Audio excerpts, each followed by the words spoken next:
Alrighty here, we are back in the shop. I got the new fuel line, the correct one. I misquoted it in the first video. It's the fuel supply line coming from the tank, not the return line. Here it is right here. You can see I've just got it shoved on over the fitting and clamped down with a hose clamp. And then it goes up over top of the tank. You can see the loop right there. See if you can get crawled over here to it. And there's the other hose clamp where I stuck it on. That fitting, as you saw in the other video, clamped it down. It'll have a magnetic flashlight. So, I noted in the other video that, see if I kept me banging my head. I noted that I flipped that hose clamp over. You can see it's horizontal. So that way I can get in here with my little 1/4 inch drive ratchet and loosen that thing up. I don't have the bed in the way. It's not down here at the tank. I made it accessible. So I'm going to loosen that up, loosen the other end up, get that hose out of there, and get the new one fished up in here and get it connected. So I picked this up at a GM dealer yesterday because the auto parts store didn't have them. Here is the end that goes underneath the cab. Just pushes on over, then you shove that blue piece down and it clicks on, and there's your connection. This is the tank end. Now this connector here is not the same type of connector that I took off. The other connector I took off, you saw, it was a metal one that had the 4 prongs, and it was just a press-on connector. So your stud sticking out, you just stuck it on, it went click, done. And I said to the GM guys at the dealer, I said, that's not the right hose. Line, whatever you want to call it. And they looked it all up and he said, well, that's what it's specking out. And I looked on the computer and it was connecting to the right place in both places. And I go, well, it's just not the right connector. I don't get this. So they dug a little bit deeper and found that in engineering notes, this connector here replaces the old metal connector that used to be on these lines. So that'll throw you off. So let's get this thing up in there and it should all go together. Alrighty, the rubber hose is removed. That went pretty smooth. So, get my hand up by the dry shaft here. Now I gotta see some gas dripping from that connection there. Get it dripping into a bucket here. So now I just need to get up in there and get this new line fished up in over top of there and connect it up without getting any dirt into it. Okay, we got her up in there. Looks like I gotta squeeze that blue connector just a little bit more.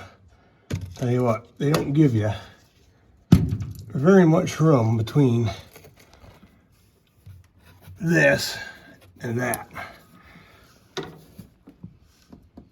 So I did this one first because this one's harder to get to. Do your hard end first and then go to your easy end.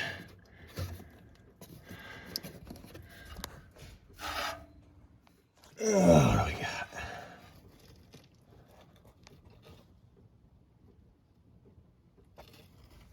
And we'll see how well that other one seats down.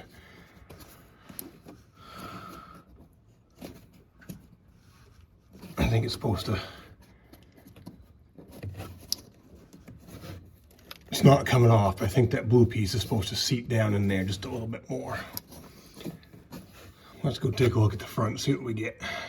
All right, hopefully you can see this. I'm kind of crammed between the exhaust pipe and the drive shaft with a mosquito chewing on me.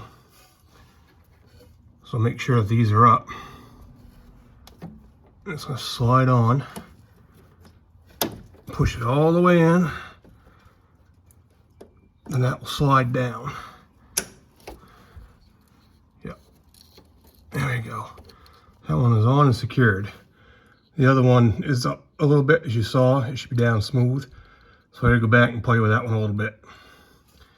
Get that one down flush like this one. So that is on right.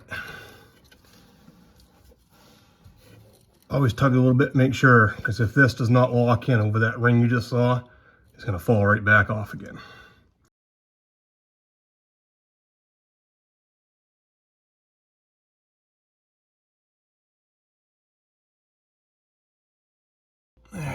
Okay, we're all connected.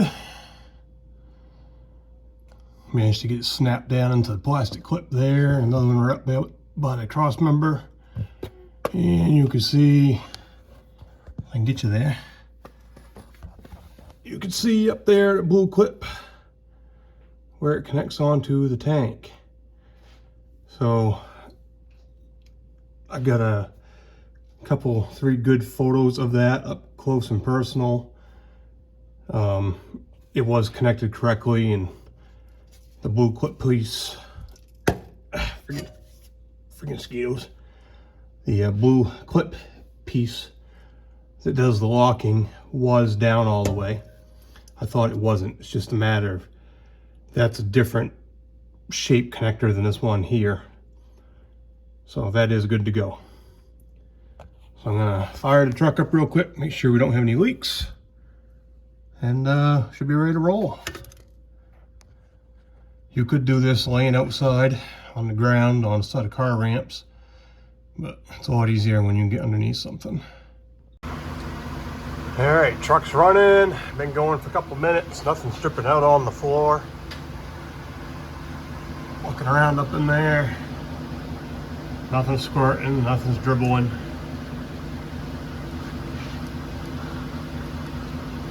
I'd say we got it. Here's my temporary fuel line. Got me by for a week until we could get to the city, as I call it, which is 30 miles away, to get the correct one. I always try to have stuff like this laying around. Fuel lines, nuts, bolts, nails, screws. Getting some sunshine today. Because out here where I live, you never know if stores are going to be open, if they're going to have anything. If your vehicle's down, you can't get to the store unless you can find a ride. So it's always good to have some things in inventory.